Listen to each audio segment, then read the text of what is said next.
Welcome, Kevin Owocki, to the Wholesome Crypto Podcast. Thank you so much for joining me here today. So glad to be here. Yeah, and we all know you from founding Gitcoin, working in several startups, and speaking in lots of different conferences. And I know you're working on Web3Event.co, and I'm excited to learn all about your crypto side. But before you even got into crypto, I want to know what Kevin was doing before ever hearing about Bitcoin or any of that. Sure. Yeah, so basically I've been writing software since I was like 13, 14 years old, just kind of messing around with websites, like back in the GeoCities days. I don't know how many of your listeners are millennials, but lots of bad animated GIFs and websites hosted on GeoCities back in the day. Yeah, they're bad in retrospect, but yeah, just basically been writing software, playing video games as a kid, and then I've got non-computer sides of me like sports, and done a little bit of activism stuff over the years also, and kind of got into entrepreneurship after I graduated from college. I went through the Techstars Startup Accelerator program in 2008, and that's what kind of got me from just writing websites in PHP and hosting them on like GeoCities to being a startup CTO and writing software professionally and running dev teams and stuff like that. So that was a real transitional moment for me. I mean, a lot of people go through college, but for me going through, like, I was never all that in tune with things academically until I realized entrepreneurship would be a path to a better life for myself and my family. And Techstars is basically this accelerator out of Boulder, Colorado that gives you, it was like me and two other 22-year-old guys. We were like building a startup in a garage. Classic startup story. They give you, and they gave you, they put you in front of investors and present you as like an investable group of people and try to actually make you into that. And it was a real 0 to 1 moment for me to go through Techstars. And so in 2008 I founded an online dating company that was kind of fun. It was like a fun thing to run in my 20s, was an online dating marketplace, and grew that to 3 million users. Before that, eventually got acqui-hired and didn't really work because we didn't really find a way to monetize it. But yeah, there's lots of different, a software engineer, I play sports, like Ultimate Frisbee I played a lot of, played a lot of volleyball, soccer, stuff like that. Ultimate too. And then just like social stuff also, just like have really enjoyed community organizing and holding space for people over the years. Nice. So I've had a diverse set of interests for a long time. Yes. And do you think that entrepreneurship instinct was always in you? Like, I know you're working in software, so tech was probably very natural for you, but was entrepreneurship a little bit of a learning curve? Yeah, I mean, I would say it was a series of trying things that didn't engage me and like stumbling on just always trying new stuff. So, I mean, in college, I was always like a B student, and I was like, what's the point of like putting in the extra effort to get an A? Yeah. And then when I worked in corporate America, I was like, well, this fucking sucks. I don't know if I can curse on your podcast, but I just did. And I just remember being so miserable with corporate America, and I just kept trying things until I felt like I was climbing the global maxima instead of the local maxima of, and for me, startups were just the first thing that really hooked me, because it was like, wow, the depth of my self-actualization from learning to run dev teams and like prevent bugs, but ship software fast and meet product market fit and hire engineers and learn to run lean startups and pitch investors. It just like, it was like a real like growth thing for me, and it really challenged me.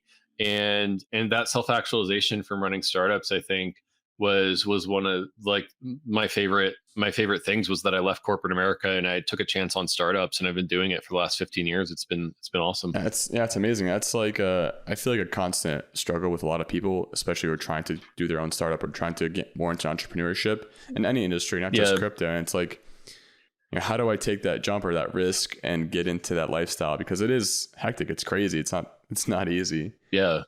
It's like embracing chaos. Yeah.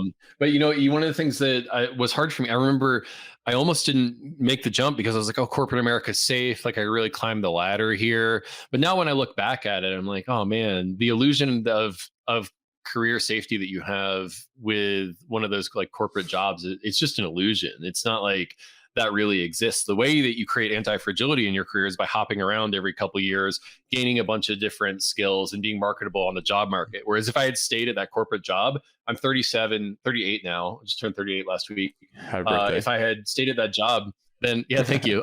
Then I would basically have 15 years of skills that were only attributable to one company that was like still running IE7 and like, you know, wasn't even using Git for version control. So it's much easier to hop around in startups than it is in corporate America, because the half-life of a career is much shorter there. Yep. Yeah. Or of a job is much shorter there. You become so sticky to that company because you become an expert in that one subject they hired you for. Yeah, exactly. You become almost indebted. But yeah, it's really good advice, because I think someone's probably listening to this now is going to want to know what I have to break out of in a mental cycle just to start something up. Yeah. The other one is not being afraid to fail. I mean, Gitcoin's like my fifth like blockchain side project, and probably my 10th software project that I've tried to get off the ground in the last 10 years. And it was just getting kicked in the face by investors and users over the last 10 years that has led me to having built Gitcoin. So I think letting go of the idea that like, why should I even try if I might fail, and moving towards, I'm going to learn a lot if I fail and I'm going to be better off and it'll all compound over time, has been the other mental break too. Exactly. And like, that's so important to remember too, because like Gitcoin wasn't your first project. It didn't become super successful immediately. It took time, and you had some iterations of previous projects you've learned from. But yeah, so then as you were developing, growing, learning, when was the first time you even heard about cryptocurrencies? I read the Bitcoin white paper in, I think it was 2012. I have a tweet that I pin sometimes that's talking about how it's timestamped in 2012 and it's talking about Bitcoin. And I was always really proud that that I discovered Bitcoin back in 2012. But I thought it was promising, but I thought it was kind of a toy back in the day. And so just see the idea of computers sending value across a network without an intermediary felt like a real big breakthrough to me. But I never really realized it was going to be more than a toy until maybe 2017, like the ICO cycle, when my friends were quitting their Web 2 jobs and going into what they were calling Web 3. I was like, oh wow, this is real. So yeah, I think that like from 2015 to 2017, I started hacking around in the space. So I bought my first Bitcoin in like 2014, 2015. I think I bought my first Bitcoin at like $30. I like to say I was smart enough to buy, not smart enough to hold. So it's not like I'm rich or anything now. I just like bought Bitcoin and then I sold it for like 100% profit, which I thought was great. And nothing wrong with that. I mean, it's a win. Yeah, I mean, other than like you could have held and had 100,000% profit, but yeah. So I built a tool called AdBlock to Bitcoin back in 2016. They got written up in Wired magazine. That was pretty awesome. I built a tool called PyTrader, which was an open source machine learning cryptocurrency trading bot, and that also got like Hacker Newsed up and did pretty well. I did a stint with a blockchain hedge fund that didn't really get off the ground. I did a few other so Gitcoin was basically my fifth or sixth blockchain side project. I was doing Zcash mining out of my house for a little while, and no, actually not Zcash. It was another currency. I can't remember, but yeah. So just basically trying stuff, throwing spaghetti at the wall, and failing at a lot of stuff, and that's what eventually led me to Gitcoin. Nice. And I know like Gitcoin is like, you know, derivative off like trying to do like or fund public goods, and that's kind of your motto is like loving public goods, kind of right there in the back of your wall. And also you know, creating some regenerative society and using crypto to help with that. And I know you mentioned at the beginning that you worked in some type of like philanthropy. I'm wondering, what about that really got you like interested? How did you start getting into helping out the public versus just trying to become like a money grabbing machine or some type of ICO? Yeah. Oh man. So basically Gitcoin's mission is to grow and sustain open source software.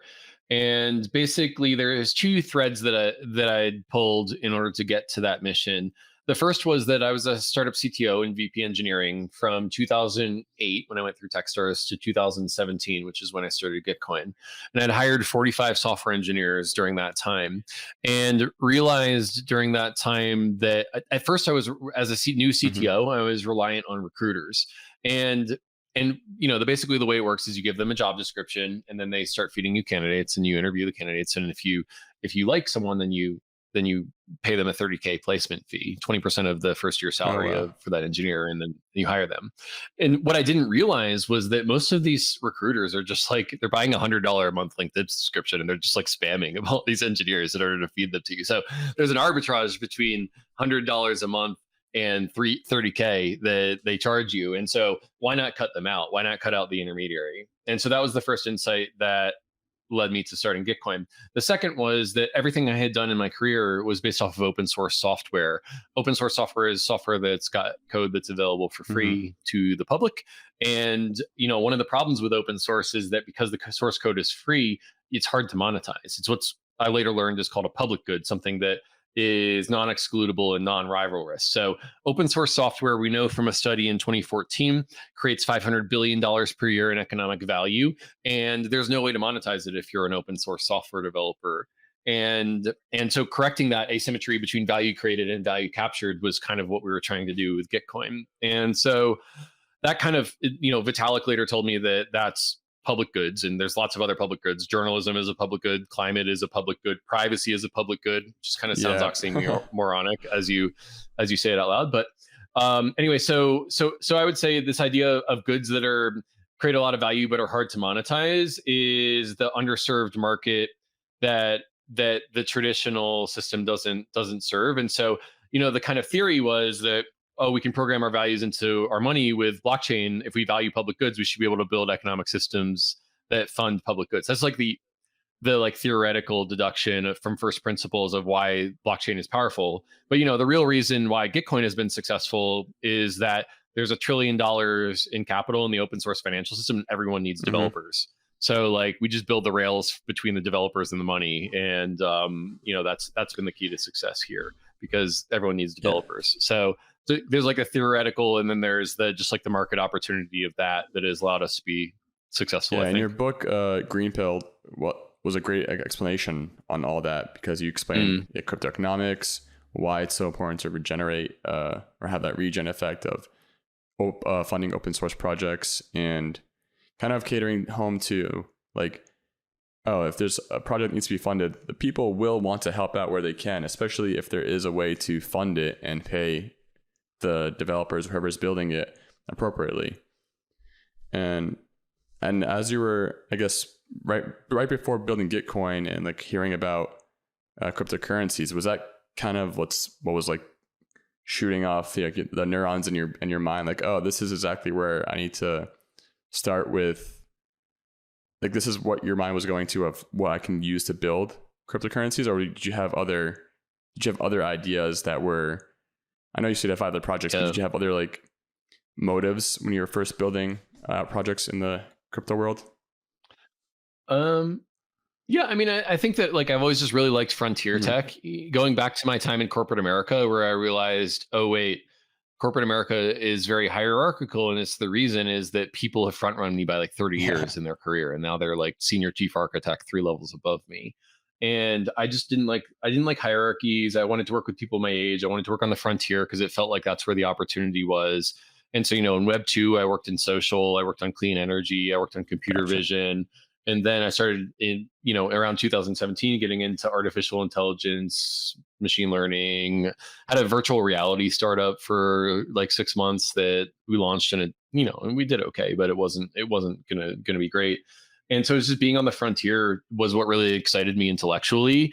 And it just so happened that's the best place to build a Yeah. career. So it was just trying stuff and launching it and not being afraid to fail that I think was what really gave me that dopamine hit of like, I learned Unity programming and I know how to build VR now. And I didn't like, You go to school for it. I just tried stuff and wasn't afraid to Mhm. fail, and that's what kind of led me to Gitcoin. But I wish that there was some like a priori.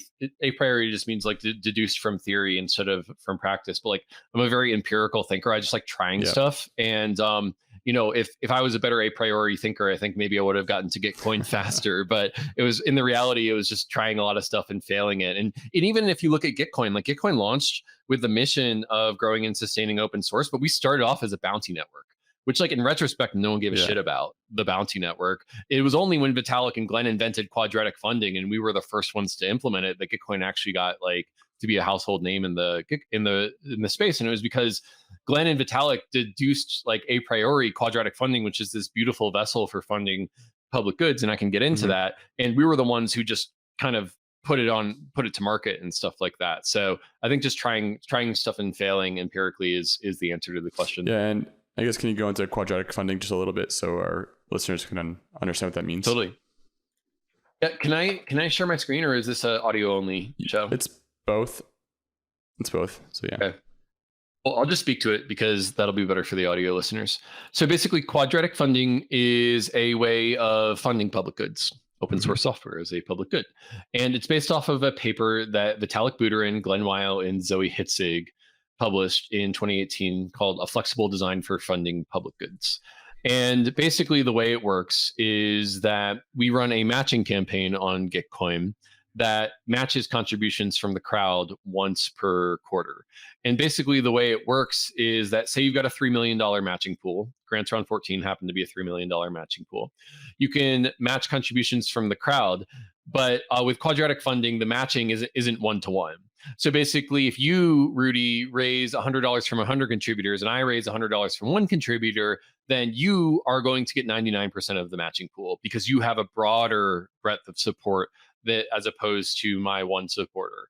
And so even though we raise the same amount of money, whereas in one-to-one matching, you would get $100 and I would get $100, in Quadratic Funding, you get 99% of the matching pool because we're optimizing for the preferences of the poor and the many as opposed to the rich and the few. And this is powerful because what it does is it gets you off your ass to fund public goods.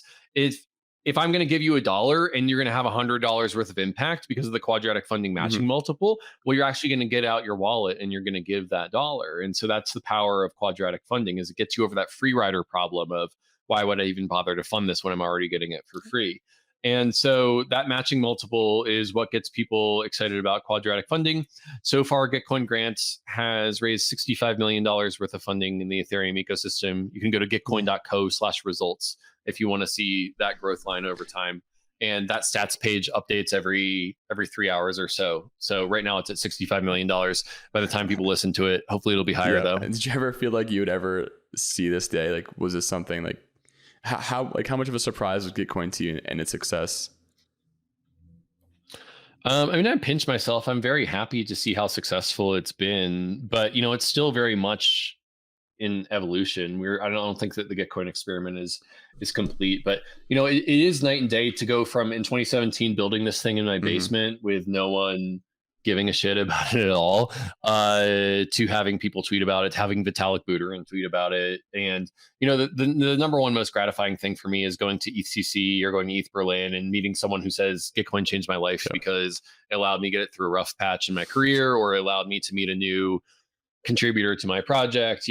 Those are the things that really make me excited about Gitcoin, is hearing that it helped someone's life and it helped keep someone who's working on open source afloat. So that's the best part of it for me. That makes sense, because that's what you're building for, right? Is for the public, is for people, individuals, to actually have a chance to succeed in building what they want to build, rather than the rich and the few. And as you're building out Gitcoin, and you're talking about corporate structures, how do you design Gitcoin structure in terms of employees and as a workforce? Any advice you would give to other crypto companies that are trying to build something like yours? Yeah, I mean, the biggest thing for me in Web3 has been to build in public, to try things, to wander out loud on Twitter about things that are going to work or not work, and then get feedback from smarter people than me, and try things and fail, and just kind of throw the spaghetti on the wall and see what's going to work and what's not going to work. And that's to me been the most gratifying thing about Web3, is the pace at which it moves and how you can have an edge if you just kind of build in public. So there's plenty of there's no shortcuts to building a successful project unless you fall just ass backwards into success, which I've just had to work really hard for Gitcoin. But I think that's one thing that I've really enjoyed about Web3, is building in public. Yeah, that makes sense, because I mean, I love watching people build in public because that's how I learned too. I'm watching people like Left Eris, I've had on the show. He's building the Owocki app, and I'm like, oh wow, this is amazing to watch you grow. And I'm watching also you build out Gitcoin and your team, and yeah, just plenty of people just discussing like, this is what I'm building, and you just love seeing the comments below it saying, oh, you can try this, let me help you out here.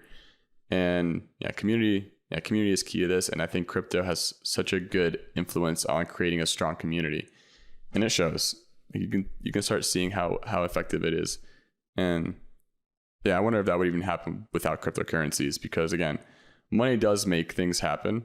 People are incentivized by money and also doing something they love, but you also need money to do something that you love. So it definitely brings that digital world into a communicative, just global industry that everyone can work on together. Yeah. I mean, I think of like, you can have, when I worked in corporate America, I remember discussing problems with my coworkers, but you just had to be on site. You had to have a certain education and pedigree in order to be in those discussions. You had to know about the closed source code that existed within the company. And I think Web3 has just kind of broken down the walls because it's open source. And, we've hit this equilibrium point where the value of being open and working in public is greater than the risk of open sourcing your code and working in public, because the talent and capital is going to flow to where the heat is. Whereas, back in corporate America, they were always worried about their competitors stealing their trade secrets or their talent. And so it had this much more closed off mindset. And so that shelling point of openness in building in public, I think has been really interesting to see that threshold crossed. Yeah. Again, like DAOs, we have DAOs now that are also, decentralized autonomous organizations where people form organizations to help, again, fund other companies and build different companies. I know you're part of a few DAOs. And for me, it's still an experimentation stage where I'm hoping it'll start taking over governance of like state level issues. But I'm wondering how has your experience been with developing DAOs, and where do you see its future? Yeah. Well, it's really hard to talk about DAOs because I think like talking about DAOs is like talking about communication. Like it's just like such a broad strokes thing to talk about. Or actually, you know what? Here's a better analogy. Talking about DAOs is like talking about organizations. Are we talking about charities? Are we talking about for-profit companies? Are we talking about the PTA at my kid's school? There's many different types of organizations, right? And so it's almost impossible to reason about them in the abstract. And that's how I feel about DAOs is like, there's Urine DAO, which has all the emissions from the urine finance system and is like this primordial soup that developed completely leaderlessly. And then there's Gitcoin DAO, which I've had a hand in shaping, but it kind of started off, Gitcoin Grants was run by a company. So there was structure there that there was hierarchy that had to be dismantled, but we had to keep the structure as Gitcoin Grants became a DAO. And so, I think it's impossible to reason about DAOs in the abstract. By the way, those are just two examples. Yeah. There's Nouns DAO, there's Bankless DAO, there's Aragon DAO, there's a bunch of different DAOs. And so Moloch DAO is one of the more prolific. And so it's hard to reason about in the abstract what works within DAOs. But my most object level experiences with Gitcoin DAO. And that's been a real blessing to have people all over the world that care about Gitcoin's mission and to join in building the open source project that is Gitcoin. That's been a real treat. Yeah, and that's true because there is so many different types of organizations. It's hard to pin it down, and yeah, it makes sense. And as for continuing creating different projects and working on so many projects, I noticed that you're working on Web3event.co, and I wanted to know a little bit more about that. What we should be looking forward to. Right. Yeah. So basically, Gitcoin DAO is now the governance structure for Gitcoin Grants, which is the nonprofit portion of the Gitcoin network. So Grants now lives in Gitcoin, and that's all branded Gitcoin. And the company that was around during the launch of the DAO, which used to be called Gitcoin Holdings, has now been named to Web3 Event Co. So basically, the idea there is that Gitcoin has the trademark for Gitcoin, and this company is now called Web3 Event Co. It's got nothing to do with Gitcoin from a leadership perspective. So the DAO is its own thing. It's running Gitcoin Grants, and that's where the assets have gone from a Gitcoin perspective. And Gitcoin has this, or in the past, Gitcoin had this virtual events business, which is basically it sells virtual hackathons to different people in the Okay. space. Basically, the deal is we'll send hundreds or sometimes thousands of developers or designers or knowledge workers into your ecosystem. You sponsor a virtual event, you can present your technology to them, they can kick the tires on it, and at the end of the day, they get to go home with some tokens. They can get coins, pun intended, for working on open source. And so Web3 Event Co is now like the company portion of the Gitcoin network, and that's going to be the bounty hackathon portion of the network for the foreseeable future. We are working on building a white label virtual events platform where anyone who needs access to developers in the space can deploy.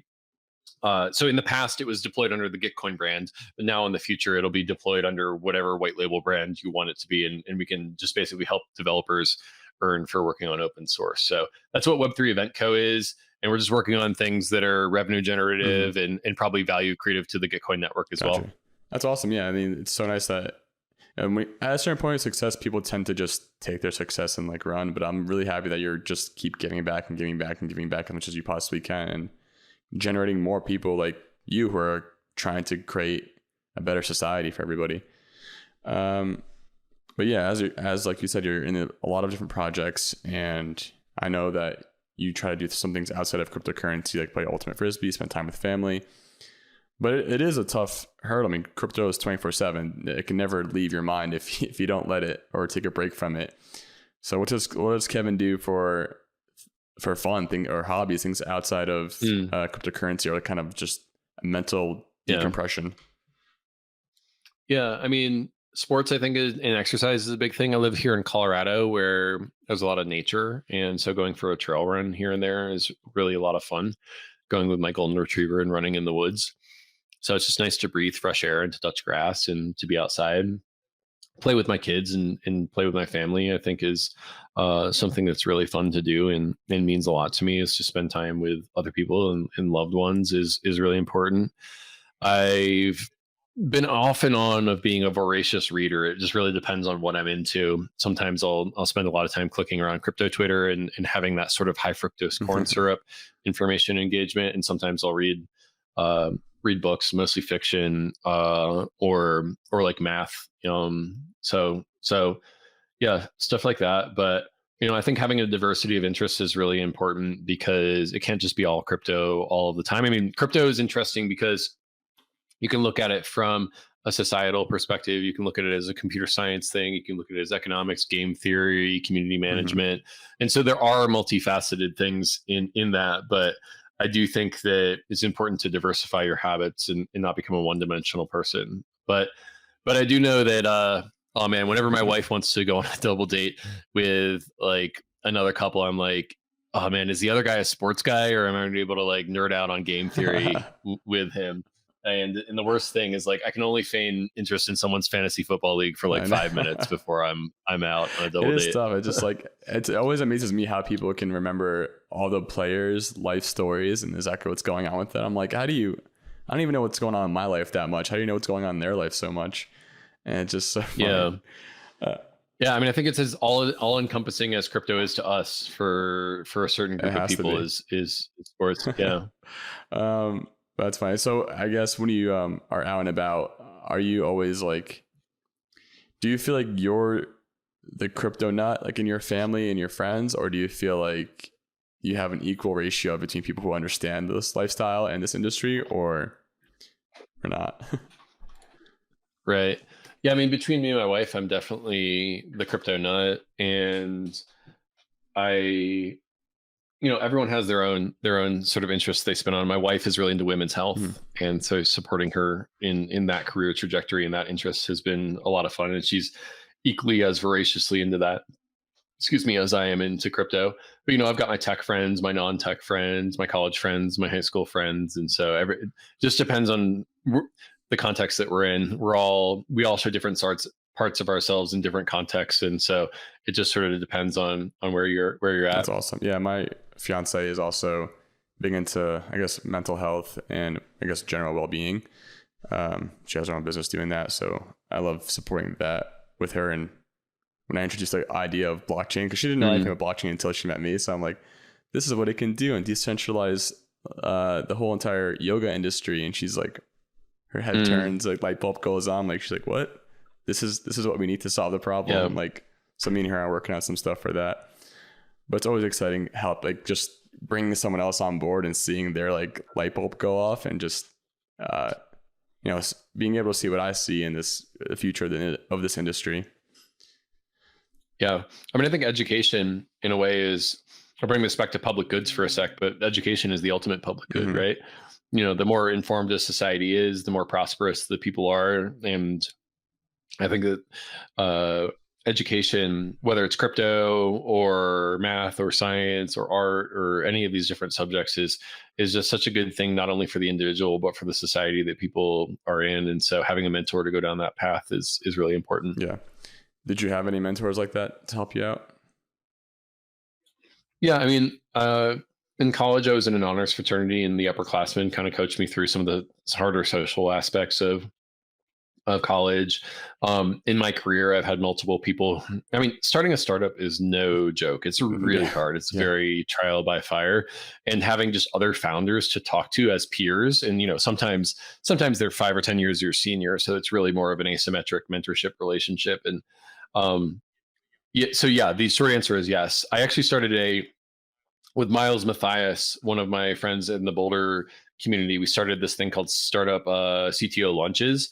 And it would just be a bunch of nerdy people who are trying to figure out the dark art of managing software engineers, who would all get lunch together once a month. And that was really great because we could trade war stories and first off, not feel so alone, but also trade tips on how to manage software engineers who are very brilliant, but also abstract and hard to communicate with, and sometimes have like ego and communication issues together. So yeah, I'd say peer-to-peer mentorship, but peer-to-peer relationships with other leaders, but also mentorships has been really important for me over the last several years.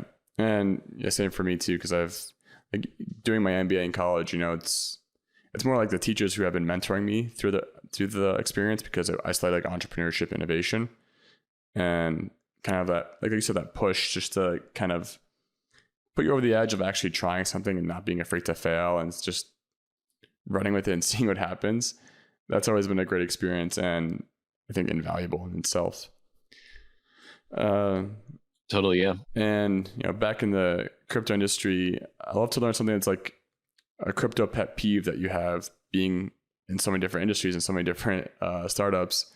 What is a crypto pet peeve that you have?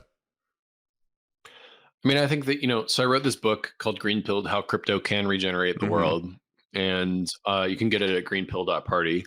But basically, I really think that crypto, because we have the ability to program our values into our money, could be one of the most pro-social, prosperous things that happens to the world. And, I think that for that to happen, first do no harm, right? That's the kind of the rule. And I think that, one thing that really kind of upsets me is the amount of energy usage that cryptocurrency has. Proof of work is very wasteful.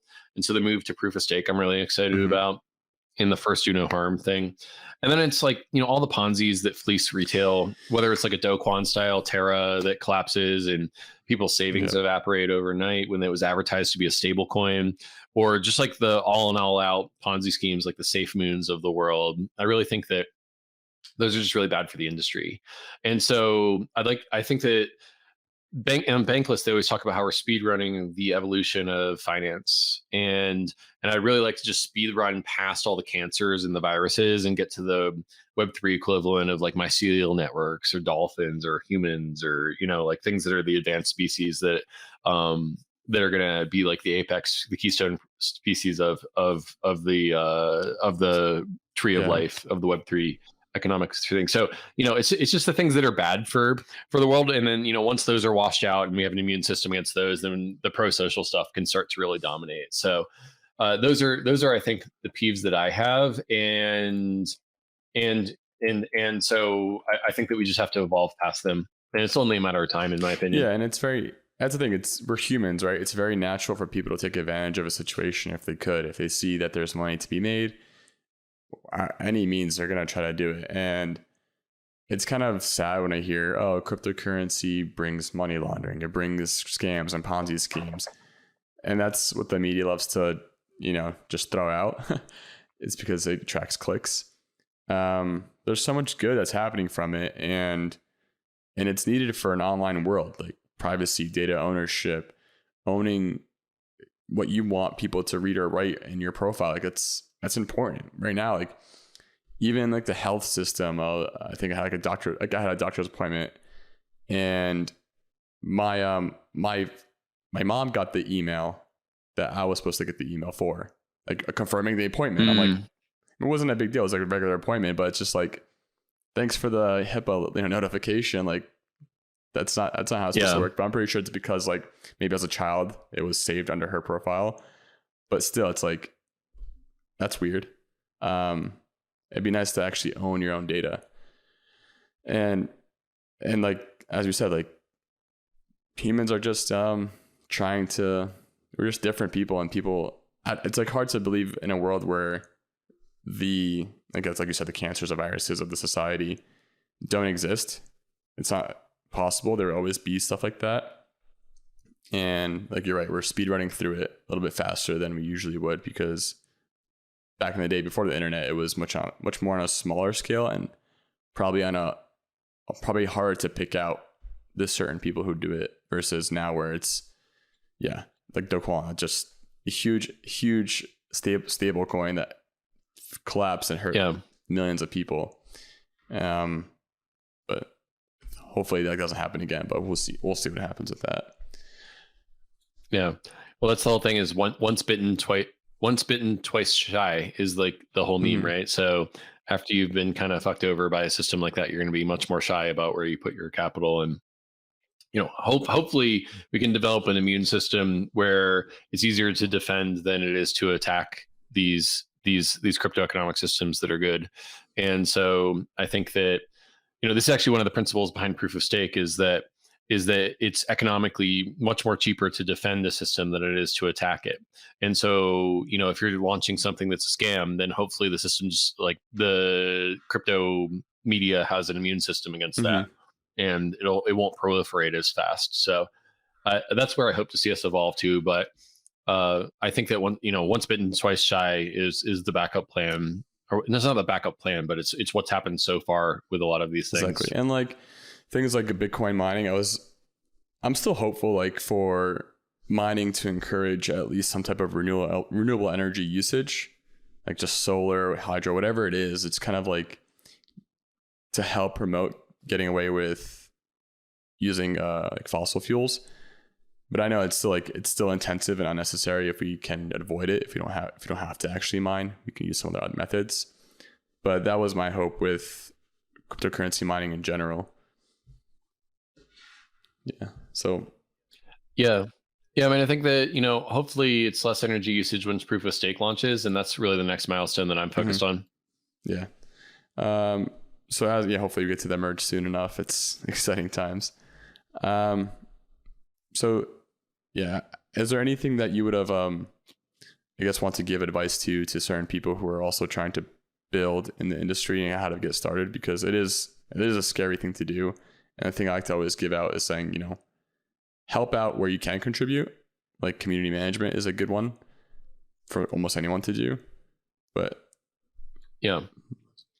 Well, I mean, I think that, I don't give financial advice. I'm not a trader. I'm not a finance person, but I am a software engineer and I know how to build software. So I think that my career in software has just been about acquiring skills and relationships and trying to prioritize the right skills and the right relationships in order to create as much impact in the world and as much success as possible. And it's really a process of trial and error to move forward. But it's really an amazing time to be able to participate in this ecosystem from anywhere and to be able to get coins, unintended. And so I think that you just got to keep showing up day after day, learn new things, make a little bit of progress day over day. And then it's the compounding of those small investments that really gets exciting. You get 1% better every day. After 365 days, you're going to be 1,000% better. I haven't done the math on that actually, but you're going to get way, way better. because of the compounding gains that come along with that. Actually, let me do the math on that. 1% better every day is for 365 days. Write a little script right here. Scripting live on Wholesome Crypto. Yeah. Yeah, I mean, you go from 100% to 37,000%. So, I mean, it's just 1% growth every day, because that's how much compounding interest is the eighth wonder of the world. Damn. Wow, look at that. So we should just start. That's like actually a pretty hopeful, positive outlook into it. Like, just do 1% every day. You'll be much better, like 37,000% better by the end of the year.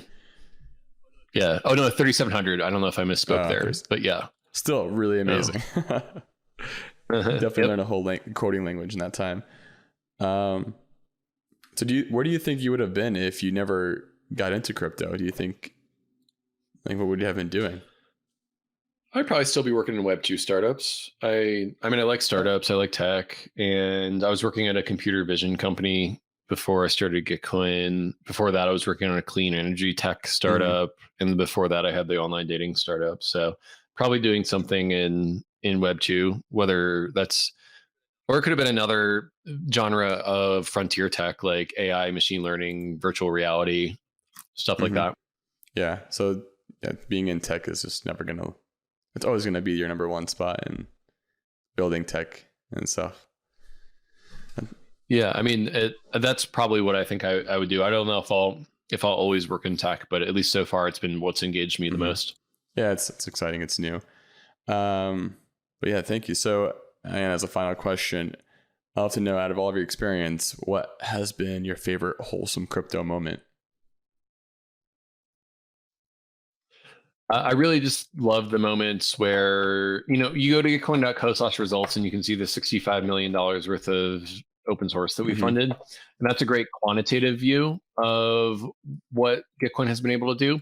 But nothing beats the moments when you go to a hackathon or you're on Twitter and people will say to you, "Hey, you opened up a new career door for me." And they're saying you as in Gitcoin, which, by the way, Gitcoin is tens or hundreds of people, not just me. In fact, I've actually recently disaffiliated from Gitcoin DAO in order to make room for other leaders. And Gitcoin is I still have the habit of saying we, but it's really Gitcoin is those people now.